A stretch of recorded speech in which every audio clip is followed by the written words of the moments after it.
Hi, today we are going to discuss about important building objects in JavaScript, and we are going to see how you are going to store in the local storage and other kind of important built-in object in JavaScript is a math object. So basically math object provides a collection of mathematical functions and constants. Next one is math.py. So it is going to return the constant value. So where pi equal to 3.14. So similarly math.square root. So math.square root also squares the particular square root of a number where it is going to find the square root of 2. So where it has given some value. So where if you are going to mention the square root of 9, it will result the 3. Next math.square root of 64, where it is going to get the particular value 8. So the square root of 64 is 8. So next math.round. So it is going to round the particular floating point value. So 4.6. So where you are going to round up the particular value to 5. So next math.seal, it is going to round the particular value so to the highest value. So where you are going to get the value 5. Here you are using a roundup. So basically normal round will be taking above 0.5. So it will be treating as a 5. So if it is 4.4, it will be treating 4 only. So but here it has taken 5. Next one is mat.floor, where it is going to round the particular value to the nearest integer. So even if you have mentioned 4.9, so only one particular decimal point less compared to 5. So but even though, so it has taken to the nearest value, so where it has down to the particular number. So next mat.truncate, it truncates the decimal part of a number and returns only the integer part. For example, if you are having a 4.33 and so on, so here it is going to use the console mat.truncate of number, so where it is going to result the 4. So next mat.sign, it returns the single sign of an integer number -1. So basically -1 is a negative and 1 is a positive and 0 is 0. So whenever you are going to get the particular sign of a number, it is going to result the 0. So here if you are going to get the particular 4.55, so here you are going to return the particular number 1. So where you are going to get the 1 as a sign. So basically it is going to result 1 or -1 or 0. So here negative, positive or 0. So here we have mentioned the particular value minus 4.55. So minus is a negative number. So it has identified the sign of a particular number. So it has written the -1. Objects are mat.random. So other objects are mat.random. So basically random number is used to get the die object in among the faces. So where it is going to generate the random number. For example, if you are going to type the captcha, so captcha will be generated by the mat.random. So in the client side itself, you can able to identify whether it is a robot or a particular person. So based upon that, you can able to use the mat.random. So client will be clicking from the client side validation itself. You can able to identify whether he is a person or it is a robot or some other bot, so that you can able to allow the person. So next here how to use a mat.random.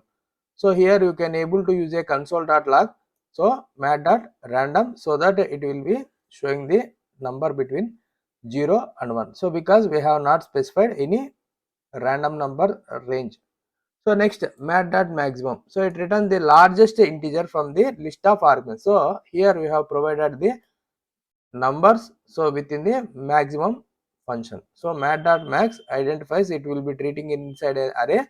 So it will be checking what is the maximum value. So the maximum value is 150. So the result is 150. Next mat.minimum. So what is the minimum value? The minimum value is 10. So here it may result 10. So but we have taken a another array. So the particular value is 9. So it will be comparing and the particular output is 9. So generating the random number between 1 to 6. So basically if you want to generate a random number between 1 to 6, you have to multiply the random number plus 1. So initially it is going to generate the random number between 1 to 6, so that it will be generating the random number. So for example, if you are going to see this particular program, so now it has written the 9 as a output. So now if you are going to consider this particular one, so again if you are going to type, so instead of maximum, and here I am going to press the enter. So here it is going to show the 150 as a output. So for example, if you want to generate the random number between 1 to 6, so I am going to compile this particular program. So it has generated 1. So next 4. So next it has generated 2. So next it has generated 2. So if your next instance 4. So instead of that one, so what I am doing, so I want to generate 100 particular numbers. So now it has generated 81, 64, 1, 37, 35. So it means no need to take the time. So it will be generating automatically. So user doesn't need to generate. So the math.random function itself, it is having a capability to generate the random numbers. Next, timers in JavaScript. JavaScript provides two main methods to manage time related functionality. Set timeout. So for example, if you want to timeout some particular client side, for example, user is inactive. Basically, sometimes you will be checking the particular person is inactive for a certain time. What will happen? His session will be expiring. Session is something like between time in and timeout. So here what we have done is we have mentioned the particular time, so that you can able to timeout, and you can able to set a delay. For example, here we are going to use a implied function. The name of the function is say hello. So whenever say hello is clicked, so the function is invoked. So at that time it is going to display the alert hello. For example, here you are going to set the particular time 5000 milliseconds. It is after 5 seconds. So it is going to say hello. So sometimes you may keep a message that your session has been expired, and it may be log out. So next, set interval. You can able to set the interval repeatedly executes the callback function at a specified interval until it is stopped using a clear interval. So it will be clearing the interval. We can able to set the two particular arguments in set interval. First one is callback and next one is the interval. Callback is a function to be executed at regular intervals. Interval, the time in milliseconds between each callback execution. For example, in the it is same as a previous program. So here you have set the particular thing. Say hello is a particular implied function, so where it is going to be called. So it may be, you may call it is a implied function or arrow function. So next, stopping interval. If you want to stop the interval, you can able to set the stop interval. So name of the particular arrow method is timeout. So whenever particular timeout is invoked, you can able to clear the interval timer ready. It will be stopping the time interval after 9 seconds. So here you have mentioned a 9000. After 9 seconds it will be stopping. Next one is a date object. Basically date and time is the particular thing where your browser will not allow the user. So if your clock is running behind the time, you can able to set the date object. By using a date object, you can able to modify the date also. So for example, if you are going to see here, you are going to create a date object variable date equal to new date. So you have used the object oriented concept by defining the new date. So now it means it will be accepting as a new date. So now console.log date. So now here it may be showing some particular date. So now if you want to set the new date, you can able to set the new date. So now you are going to set the particular date to 15 September. So basically, so 9 means September, so it will be showing the date, so September 15 2020. So now if you are going to execute this particular program, so it will be showing the date. So now it has shown date January 6 2025. So next method to get the date and time information. So which methods you will be using to get the date and time information? Here you are having a date, so you can able to set the date month 5. So even you can able to retrieve the console date whatever the date is today. So next, if you want to set the day, month and year, you can able to set by using a set date. Set date allows you to set the particular day of the particular month. So next, if you want to set the particular hour, you can able to use the set hour. So previously we have seen that it has been mentioned the particular time also. So here you have seen time GMT. So it has shown so 6:22 AM. So that also it will be allowing. So next, getting the date already we have seen. So next, getting the, you can able to set the minutes 45. You can able to set the seconds also. So after setting the whatever the time you want, so you can able to retrieve the date, time and milliseconds also. So next, you can able to set the time interval. So where you have mentioned the long one, so in milliseconds it is called epoch time. So where you can able to consider 100 milliseconds as a 1 second, 500 means 5 second. So that you can able to mention here based upon your requirement. So next, debugging with a debugger keyword. So basically debugger is a keyword which is used to identify the debugging the JavaScript code. For example, whenever the JavaScript engine encounters the debugging statement, so here you are having a debugging statement. So whenever debugger statement is encountered, it passes the execution of the code at the point, and you can able to use the developer tool. So up to now we are using developer tools also. So in order to get the troubleshooting the particular function. For example, if you are going to execute this particular program, now I have pasted the debugger function. So now press enter. So now what it is showing, it has redirected to the debugger.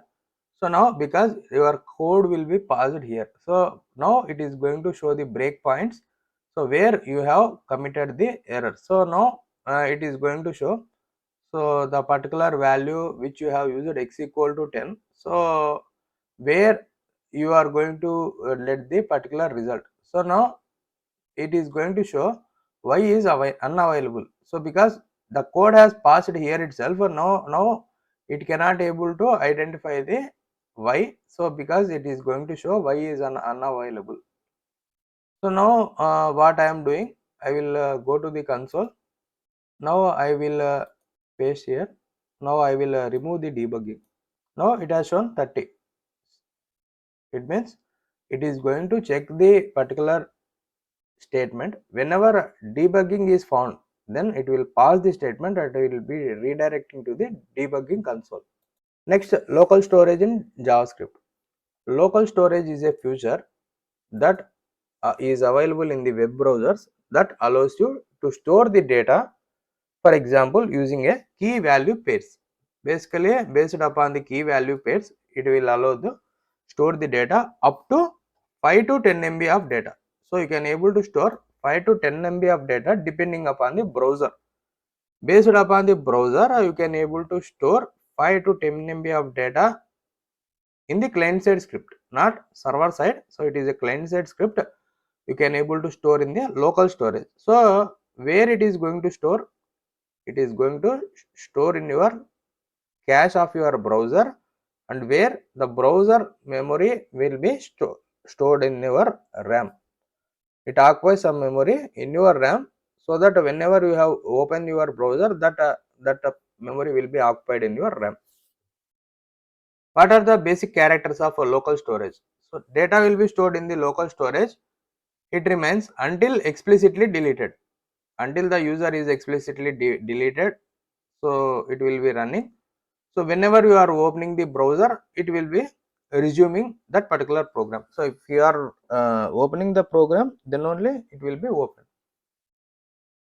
Next, key value storage. Data will be stored as a string in a key value pair format. Next, how you are going to store and retrieve the data. For example, you are going to ask the user enter a name, ID and some other details after submit. Once if you are submitting the button where the particular data should be stored, it should be stored in your JavaScript file, script.js. Let us see the example how you are going to store. Here you are having a program. Here up to body we have given the same particular normal HTML code which we are using normally. Now we are using a form elements, input type equal to text. Basically we have seen local storage will be accepting the key and value pairs. So here it is accepting key and value. We have created a text box, two text box, one for key and another for value.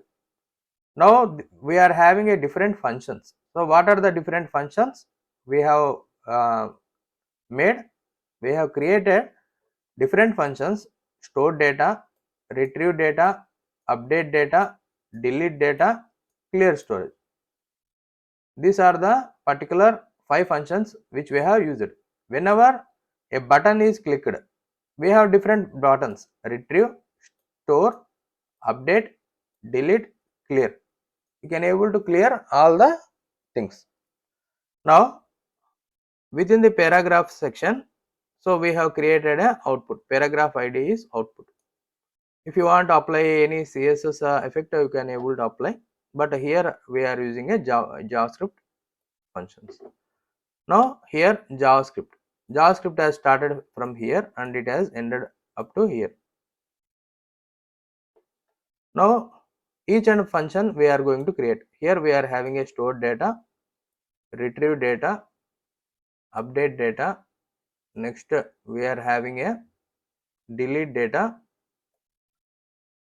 and between we are having a update data. Here what we are doing, we have created a key and value. Key and value will be entered by the user in this particular text box. Now you are going to create the particular key value element. So here we are going to check if key and value. So then we are going to check if your key and value is there entered by the user. So next you are going to set the item key and value. So now here we are using a stored document.get element inner text stored. So now the value which you have entered by the user, it is going to show a message stored. So it means it has been stored in the local cache. So next else, if no data is entered, so it has to show the message by the inner text key and value are required.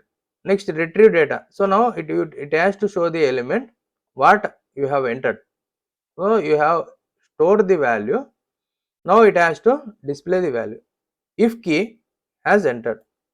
So he has to enter the data based upon the key. For example, you are entering the hall ticket number in order to retrieve your complete mark list. That is a primary key.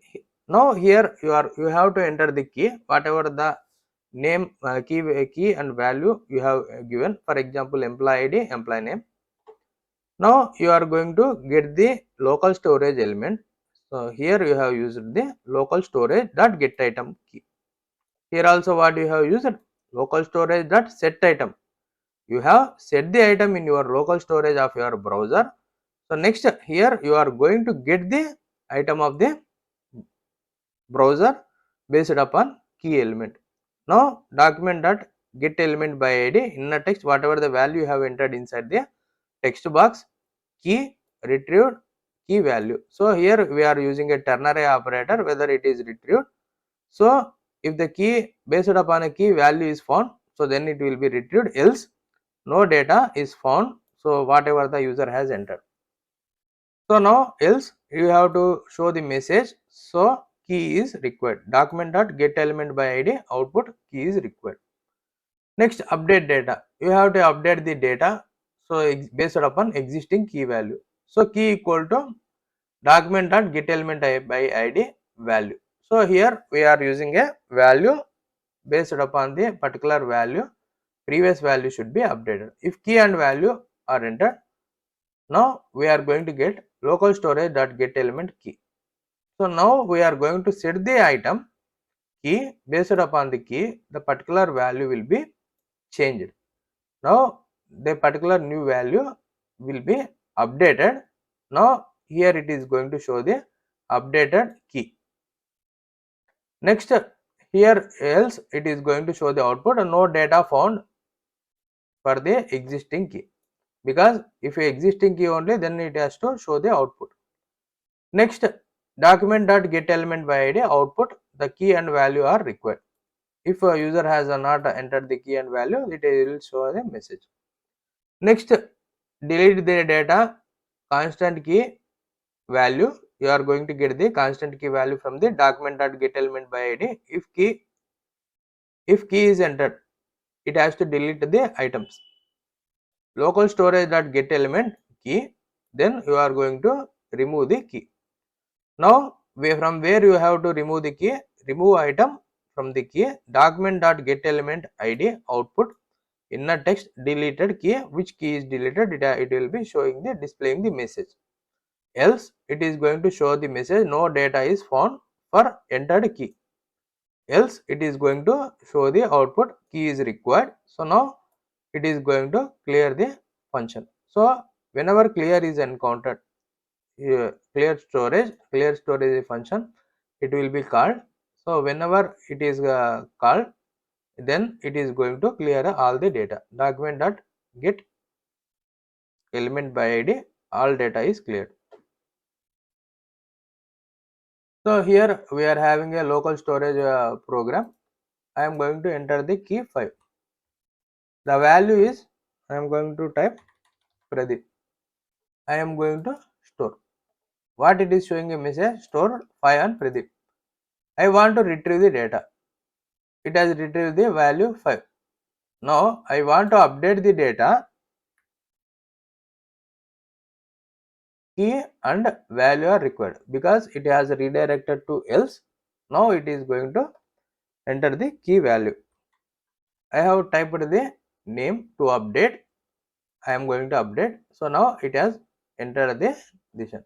So now I am going to remove this particular one. I am going to retrieve. What it has retrieved? Decision. If I want to update 5, the same value I want to store. So I will be storing 6 and I am going to enter the value Pradeep. Now I will be storing 6 Pradeep. So now previously I have stored the 5. So based upon the key, I want to retrieve the value. Now retrieve. So now previous value has retrieved, means it will allow the browser to store up to 5 to 10 MB of data. So next one, you can able to use the based upon the local storage, you can able to use the different kind of scripts. For example, event. Basically event is something based upon that you can able to change the background or something. So here also we are using a arrow function. Based upon the first name, last name, you can able to use the particular content. So we have seen the previous example. So next, storing and changing the data dynamically random color. Basically if you want to change the random color, you can able to declare an array. Here we are using a string. It means it will be using the contents of the particular JavaScript where it will be fixed inside the array. Now here we have created a variable length color minus 1. Basically 0 to n minus 1 is the particular array length. So here we have taken color minus 1. Now whatever the particular array we have created, inside the array, whenever user is going to click something, so whenever user is going to click an event, at that time it has to call the index of the particular element, so generate random number. So what it has to do, it has to call this particular function return dot random number, match that random number of particular length. What is the length of the array? 0, 1, 2, 3, 4, 5. Up to 5 number of elements it is having array. So 0, 0, 1, 2, 3, 4 and 5. So because here itself we have declared n minus 1. So now it will be returning to the particular random number. So now based upon the index value it has generated, now the particular background color will be changed, colors dot index. Now here it is going to get the span dot control get text content color of index. So based upon that the background color will be changed. The mat dot random number is a function which is going to return the element randomly, it will be changing the color. In this program we have written the particular content. So here we have given only this particular transition color, how much time it has to take the transformation of the transition color. So 0.2 seconds and 0.3 seconds. Here we have used the same syntax. So we have used a string and we have used the same syntax which we have seen. Only thing here also we have used the same CSS code. Here also we have used the CSS code which we have mentioned in the style.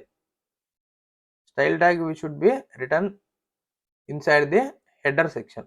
Now we inside the body what we have done, we have created the one particular button. The name of the button is change color. Change color is a name of the button and the ID is btn.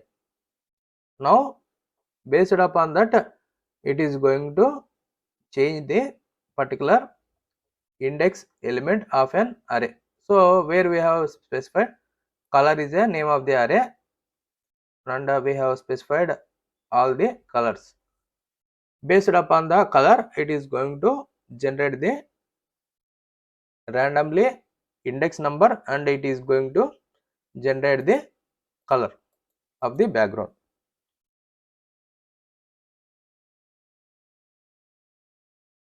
So now it has got the particular color white and now I am going to refresh and change color. Now it has changed green. Next yellow, violet. Next white, green, violet, red. So whenever you are going to click this particular button it will be change the color. So next program you will be displaying the particular numbers 1 to 10 and square of a number. So whatever the number you have entered the square will be multiplied. So it is based upon the events only. So here we have written the document dot write ln. User will be entering some number but you have not taken the input from the user. Now variable 1 and n. So basically based upon to a loop. So 0 1 to 10. So 1 into 1, 2 into 2, 3 into 3, 4 into 4 and so on. So now it will be changing the square of the number from 1 to 10. Next display the tables in the number. So now user is going to accept some particular value from the keyboard by using a window.prompt. He will be entering the number. So now here within the loop we have created a document.writeLn table. Basically we have created a table element by mentioning the tr. Tr defines the table row and table data. So each and every time it will be identifying the table row and table data in new cell, it is going to align the data. So what it is going to multiply, whatever the number will be, n is a number entered by the user, n into I. I is a particular variable which you have given in the for loop, I equal to 1 to 10. So it will be multiplying 1 to 10 number of numbers. it is asking a user enter a number 100. Now we have got the number inside the table 100 into 1, so 100 into 10, 1000, like that we have got the number. But during the alignment you have to give where a table data should be declared.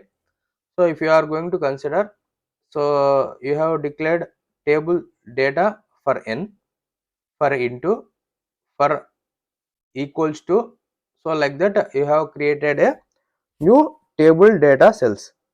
So based on, and you have created and entered the table data cells here, and again you have created the table data and you have entered the table data.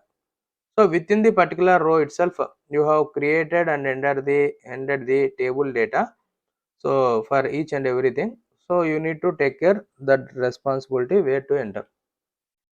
So next using functions submit. So whenever you are going to use the function and submit, you can able to submit. Next checking password. Basically you are going to use this particular thing validation inside the JavaScript. For example, here you have created a function. Within the function you have created a two variables Pradeep 1 2 3 4 5. So S3 is a particular variable which is going to get the accessing the document. So the particular value is F1 and T1. So what is F1 and T1? F1 T1 are the particular form elements. So now if you are going to see within the body, the particular name which you have created in the table input type equal to text box. So one is text box, the particular name of the element is id. So next one input type equal to password, name equal to t2. So this particular t1 and t2 are the particular form elements. So what is the name of the form? Form 1. Form name is f1. So inside the form element t1 and inside the form t2, like that we are going to check document dot f1 dot t2 dot value. It means whatever the form t2 value you have entered, so it is correct or not, it will be stored in the s4. The value will be stored in the s4 whatever the user has entered. S4 is a variable which is going to store the password. T2 is password, so it has stored the password. Next what it is doing, if s1 equal to s3 and s3 equal to s4, so it means absolutely equals to s4. So s1 has stored the variable, so s1 equal to s3, so s3 is going to store the particular value. Now s2 equal to s4, what s4 is going to store? S4 is going to store the password form1 dot t1 t2. So it means form1 dot t2 where it is going to store in the s4. So now it is going to display a message username and password are correct, else it is going to check which is equal and which is not equal. So s1 is not equal to s3 and s2 is not equal to, s2 is equal to s4.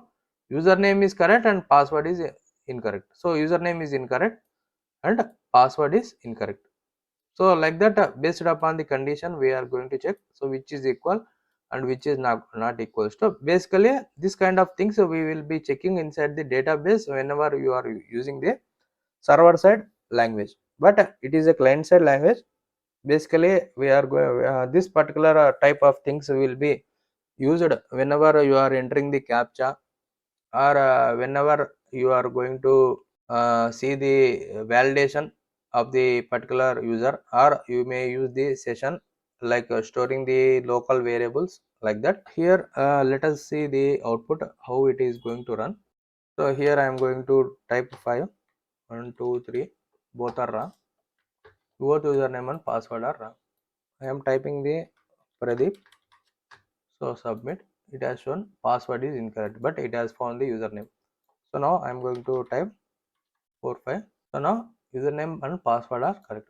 So this kind of validation you can able to perform in the JavaScript. Thank you.